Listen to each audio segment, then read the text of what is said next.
I'll I start. just realized this conversation. Okay. Okay. So, hi, and so my name's Sebastian, and I'm a sophomore here at UMass Amherst, and I'm going to be joined by Stephen Rossi. Stephen, Hey, join. And we're from the UMass Cybersecurity Club, and we're going to be doing a little basic presentation on Intro to SQL Injections. And I'd just like to open it up and be like, does anyone have any background in SQL or know anything about this topic before we get into it?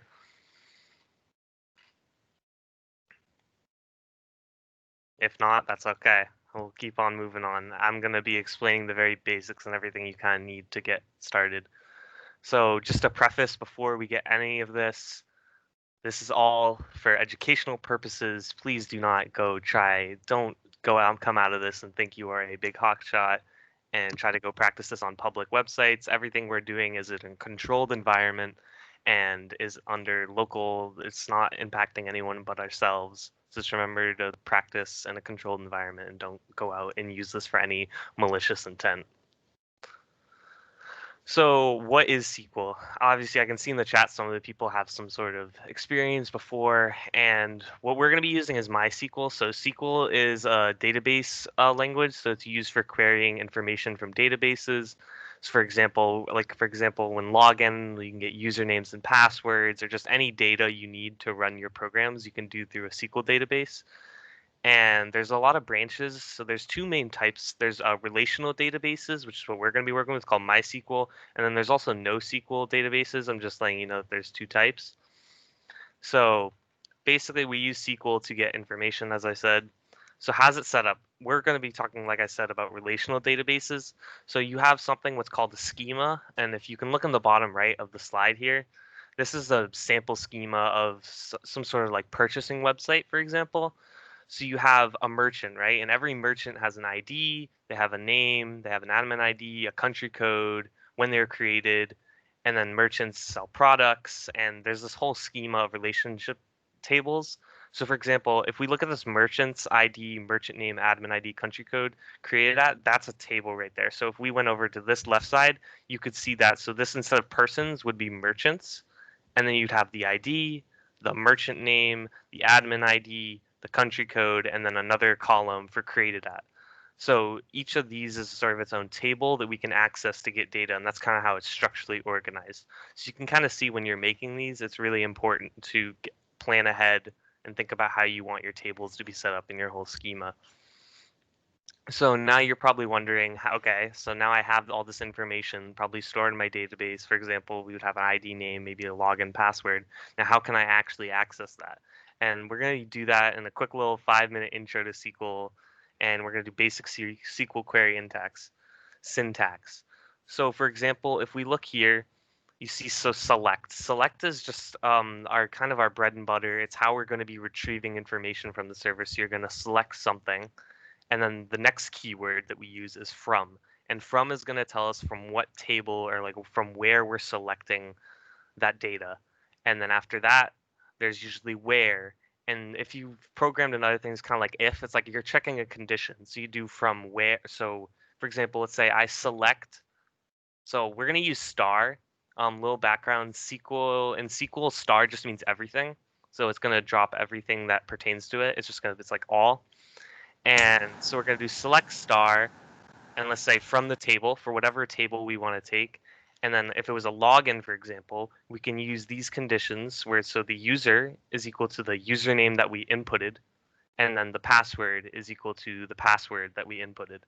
So you can kind of see how this would parse through those tables and find every row where those conditions are met and then return that. And what we can do is we can use a lot of these SQL keywords. We're also going to be using order by later on, which just helps us figure out how many columns are in the database, because that's really important for when we're trying to decrypt and break it down. And a lot of we'll be using union, but I can explain that when we get there.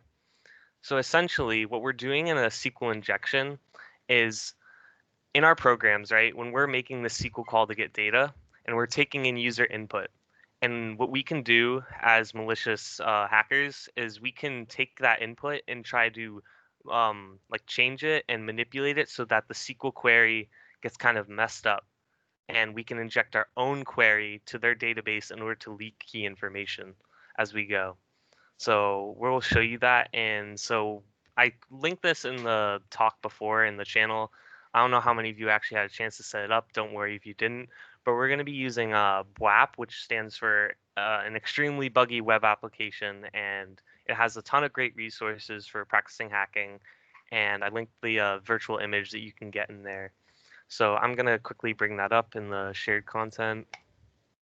So let me just share that. So if we go here, when you first boot it up, it's going to be like, it's just going to be this. And I think you're going to have to go into the system because for whatever reason, the default keyboard is always set to Belgium. I don't know why, but the keyboard will always mess up. So we go here, and I already made an account, but you can just do, just to get into it. One sec. So we have this, right? And what we're going to go to here is, I don't know how many of you are following along. Actually, can anyone tell me if they're already following along so I know the pacing I need to go at if you need time to catch up or if I can help?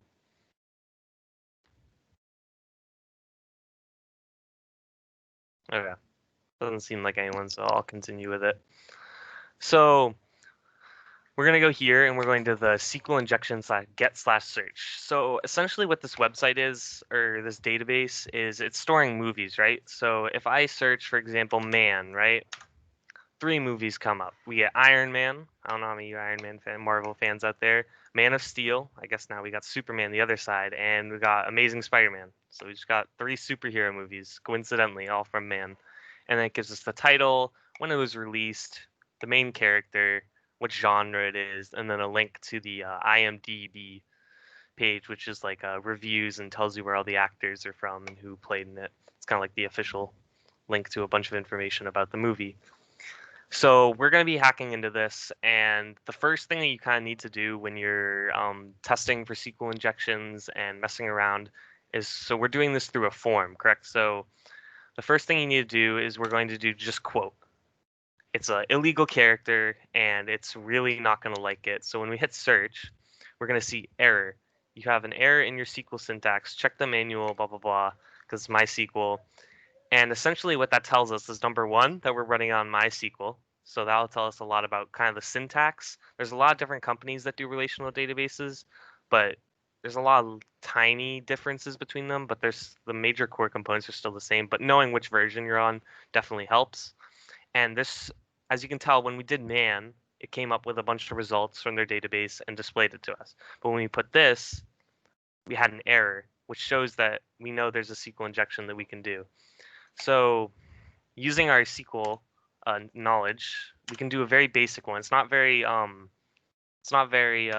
malicious yet.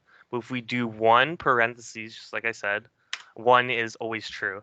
So, and then I do or, and then with this or, we're gonna show that we're gonna put something that is always true.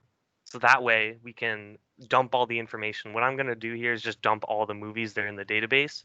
So if I do or 1 equals 1, obviously I don't think you need to be a math genius to know that's always true. And then the next 2 things I'm going to do is I'm going to do a dash dash. I didn't cover this in the SQL intro, but dash dash is the beginning of a comment. So if we're looking at thinking of how they built this website, right? When I'm searching for a movie, they're probably going to be doing something like select star from like the movies table where the movie name equal is close enough, or like as close to, or like contains the substring that we put in here. So what I'm doing here with this dash dash is I'm starting a comment. And by starting a comment, it's going to invalidate all of the later SQL terms that they had in their SQL query. So that'll allow ours to run and prevent anything like buggy with the SQL syntax on their end from messing with it. So we do this dash dash and then dash to end it. Then if we hit search, we're going to see, oh, so this is every single movie that is currently stored in the database. So we got G.I. Joe Retaliation. We saw Iron Man already before. We saw Man of Steel, Amazing Spider-Man. It's all there. So at this point, what we can do is we don't actually have, if you look up here, right, with this PHP, that's we can see title equals and then a bunch of blurbs. And essentially what this tells us is that we can actually just manipulate the URL to mess with and run our SQL queries instead of just going through here. So now what we can do is we're going to go here and we're going to go title equals 1. Let me just delete all this. And if we do, so the next thing we need to do is kind of figure out how many columns there are, because in a table, it becomes extremely important to kind of know how many columns there are in order to be able to access information, because later on we're going to be using union select. So if I do order by, let's just say 1, 2, 3, dash, dash, dash, right? And no movies were found. So what that tells us is that there are no movies with just this many columns. So let me try, I don't know, 4 or 5. Let's see if there's 5 columns. Still no movies were found. Now let me try 6. And it remains critical that you guys always, or you all, sorry, go up to all this, because you have to have the certain number of columns, just how we'll be using it later. 7, oh, no movies were found. Now you're going to see here, I obviously have done this a little bit ahead of time. When we go to 8, you're going to see, error, unknown column 8 in order clause. And essentially, that's basically a null pointer, and it's saying, oh, column 8 does not exist, right? So now we have the exact definition of how many columns we have. So we know that there are 7 columns in this. So now I think what we're going to do is we're going to get rid of this order by, right? And we're going to be, if you guys have any questions, by the way, feel free to just unmute and cut me off. I won't be offended at all. I know I may be going a little fast here. So what we can do is we can do union select. So what union does is it just makes so a bunch of selects all go together. So it's kind of just like a little formality that we have to put in order to do all our selects. So we're going to do union select, and then we had our 1, 2, 3, 4, 5, 6, 7, as we did before. And now we get this weird blurb. And this just kind of shows like so we know that the title is the second column, the release date is the third column, the character is the fifth column, the genre is the fourth column, and this still says link. So now what we can kind of do is we can sort of start using other SQL commands to sort of leak information. So let's look at, for example, this third one, the release. So there's a command in SQL that we can do, and it just goes database. And all this does is release the name of the database. So now when I manipulate like this, we can see, oh, the name is WAP. Obviously, that's the name of the server. It makes sense that the database is also named that. But let's say, I don't know, what if I want some more information about the system? So what I could do is I could actually also do version. And now we can see, oh, the version is we're running on Ubuntu. So now we know what our database is running on. And this may seem like really insignificant. Like everything I've showed you is like, oh yeah, I know what version it's on, but how's it that bad? We haven't really hit anything. So going back to how I showed you to the schema, right? We have all these tables linked together relationally. That's the whole point of relational databases. And then what we can do through that is we can hop through tables in order to get to more important information. So let's say, for example, we were in the movies, right?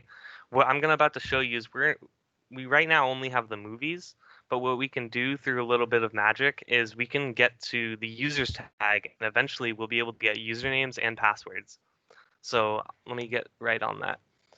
So we have this, and what we're going to do is we're going to do what we have here. Let's try table name. I can show you this as well if we can leak the table name here, and then we're going to do, so remember I said from, so what we're going to select is this little handy dandy. We're going to go through, we're going to look for all the tables that we have in the schema of the database. So we go here, sorry, not columns, this should be tables. And now we can see every single table that exists within these things. We got character sets, like not very interesting. Oh, columns, column privileges, key column usage, profiling, blah, blah, blah. Just a bunch of like back end garbage. But then, oh, we look down here. This looks pretty interesting.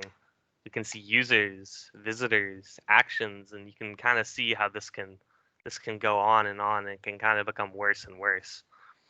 So we can add here is we want to just like say what's in here. We can do where table underscore schema equals database. This is using the database. This is also the where. So we're just saying where the schematic that we're using for this database is the database. So we're kind of getting rid of all these like unnecessary blurbs that we don't want to see. And here we go. So these are the actual tables that we're gonna be using, and this is what they use in their backend database. We got blog, we got heroes, movies, the users, and the visitors. And for us, I think it's very important, and it's like the most, if you are malicious, you jump straight to the users. So now what we want to do is we're going to change this. So instead of where the schema is the database, we're going to go where the table name is equal to the users, because now we know that users exist. We know that that is a table that we can access. And then instead of going to the tables or pulling from the tables, we're going to be pulling from the columns. Sorry, I just have to make sure. I always misspell columns. It's a terrible thing. I can never ever, for some reason, spell columns right. I always put two L's. And I believe after this, now we should be. Oh, did I spell columns? Let me just make sure I didn't. I think this should be. Oh yeah, because this should not be columns. It should be column name. And as you can see, so what we just did is we're selecting, right? Union select 1, 2, and then we're pulling the column name. And this is from all the columns in the table that is called the users table. So we're just pulling what information does the users table have. So here you can see, oh, a user has an ID, a login, a password, an email, an activation code, a reset code, whether they're an admin most likely. A UID, and all of this very sensitive information. Obviously, if it wasn't just like a simple login here, you could have personal info. It could have your your address, your phone number, and a lot of your social security number. Hopefully, they're obviously better than that, but you can see how this becomes very malicious very quickly. And now what I think I'm going to do is you can do union select, and let's get more malicious. Let's say that column name is just not good. We want to go even further. So let's just say we take the login, right? So now we can take the login, and we're going to be doing that. And we already know that there's a table called users, and we're not looking for the columns. So what we can do is we can just do from users, because we know there's a users table. And then once again, our dash, dash, dash. And now, wow, look at that. We just leaked 3 usernames. My Seb that you clearly saw before, B, and AIM, which is that's the admin code. And you'll notice that when I do this here, if I go to password, there's only going to be 2 passwords, right? And that's because the AIM doesn't actually have a password. It's just like an admin account behind the scenes. And as you can clearly see, this is like a huge security flaw. We have now every every username and every password, all the login credentials for every single person who uses this website. And I know, obviously, some of you may be like, what the heck? This isn't real. I don't believe this isn't a password. No one sane person would have that. Your password was Seb. It wasn't even, I guess you couldn't see that, but I just leaked my password on this local host. But so what this is obviously they're not stupid, and when you make SQL servers or SQL databases rather, sorry, and you're storing all this personal and confidential information, you always want to encrypt your passwords. If you store passwords in plain text, you will be memed, and you are a terrible company, and you should not be having any data on your databases at all. So always make sure to encrypt your passwords. And what we're going to use here is a little site. Let me pull it up. I have to switch to the content real quick. But if we go over back to our slides and I get out of here, we go to this. I can throw this URL in the what's it called, in the chat really quick, just so if you guys want to try it out. And this website is something we're going to be using. And essentially, it's just a really quick, basic decryptor for passwords that are commonly like SHA-256, SHA-1, anything like that. It can pretty quickly decrypt for you. So if we take that, if we go back to our, if we go back to our machine and then come over here and paste this in, we can get I'm not a robot, and then we crack the hashes, and in literally less than a second, we get, oh, what's the type, and wow, there's my password. So as you guys can kind of see, this is extremely vulnerable and a huge security flaw if your websites or your applications have this vulnerability. And it becomes super important that you guys can like prevent this and that it doesn't happen. So now we're kind of going to get transition from how to use these attacks, more so how to prevent them from, because I know you guys are in hackathons, so you're obviously making projects and you want to make sure that they're secure, not even just in this hackathon, but also your personal projects and whenever you get a job. So let me present again. Sorry, let me get some water.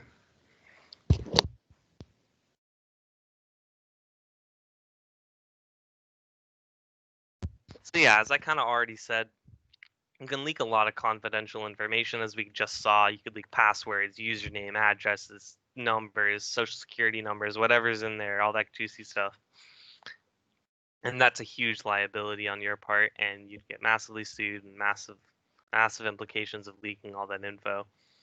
And another thing that we couldn't really talk about here because it's a little more complex and it would have taken a lot of time to sort of delve into, but it's something called RCE, or remote code execution. And I don't know how many of you have heard this before, but essentially you saw that we were able to sort of use SQL commands to access all this data that we weren't able to. And we can kind of take that another step forward to just execute arbitrary code in order to do whatever we want to the database. So for example, you could even end up deleting the database if you wanted. And all of these things are huge security liabilities, but I guess the good thing that I can tell you is that this is a very easily avoidable problem, and there's no reason at the end of the day that you probably should be able to, most of the time, be susceptible to this. So there's a few easy and quick ways to combat this. And the first one, obviously, is that you properly parse your user input. And as you can see, what we were doing was we were manipulating the user input in order to arbitrarily execute our own SQL commands. But let's say, for example, oh, what if I just don't allow a quotation, sorry, not quotation mark, parenthesis, what's it called? Ampersand? Oh, no, that's not what it's called. The single quote, that's what I'll call it. Let's say they just instantly didn't allow single quotes. That screws up a lot. And there's just a lot of small parsing of user input things that could very easily be sanitized. We always recommend using a third-party library for whatever language you're using it on. It's kind of like a library. Just think about it as like someone has spent hours trying to write their own. I'm sure they'll probably do it better than you, so might as well use it. And always make sure, like I said, for passwords, to make sure to encrypt them. Obviously, this was a little too easy to break, but that's because it's an extremely buggy web app. Industry passwords will obviously be much more well encrypted than this. And yeah, I think that's it for me. If you guys have any questions or anything you want me to go back through the tutorial, I can always help. Here at the UMass Cybersecurity Club, we have plenty of talks. So if you guys just want to join our Discord or mailing list, feel free to scan that QR code. And yeah, I didn't really look at the chat, so I'm sorry if I missed anything.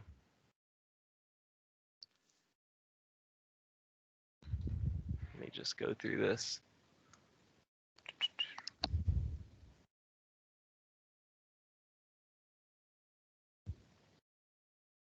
Are all the SHA number encryptions decoded? So Steven, I think you could probably answer that, Mr. Crypto. So SHA, the only one that I think people considered broken is SHA-1 and maybe SHA-2. But those aren't quote unquote decoded. They just have some security flaws where some messages will encode to the same value. But in reality, none of these hashing things are quote unquote decoded. What it is the website we used. People will literally try every possible password and encode it. And then if they get a password dump from the website, like the one we just had, they'll check it over values that they've they'll basically brute force it against the top 1 billion common passwords. And if they get any matches, they know what the password is. So usually people will hash and then add a random value on the end. So it makes it really hard to look up these values without brute forcing trillions, you know? I just joined the meeting. So what are we doing at the moment? We're answering questions. Yeah, we just finished the presentation. There'll be a recording for all of it. We're just answering questions at the end. I'll try to get you guys the link so you don't have to, I realize the QR code for some reason is bugged. So let me get that for you. It's infosec.cs.umass/edu/. I just dropped a Discord link. Okay, yeah. Here's the has the mailing list as well. It's our official website on UMass. But yeah, does anyone else have any other questions? Yeah, if there's anything on SQL. Can you also share the link for the Google Doc, the Google Sheets? Oh, the slides? Yeah, slides. Yeah, sorry. Yeah. So a lot of the slide was actually a demo that we did, so I recommend looking through that demo. But yeah, there's the slide link, but I also recommend looking back at the video because the demo was a main portion of this presentation. Yeah, sure. Thank you so much. Yep, no problem. And yeah, sorry if I didn't give enough of a SQL background. It's kind of hard to explain all of that and then also go in and still have time for all the SQL injection stuff.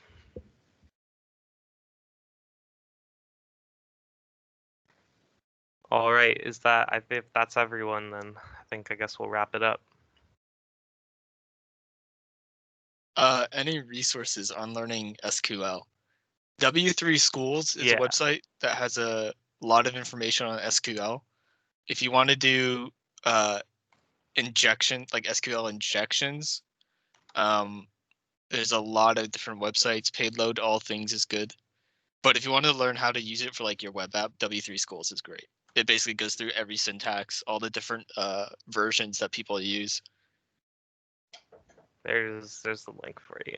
Yeah, W3 Schools is kind of like everything that you ever would need for a lot of programming, but specifically anything web-based, W3 Schools is the place. And I just realized it does say the world's largest web developer site on the top right.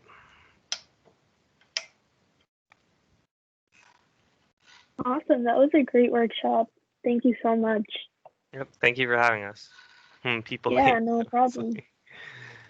I can stop the recording and then you can hang around if there's more questions, if that works for you. All right. That sounds good. Okay, cool.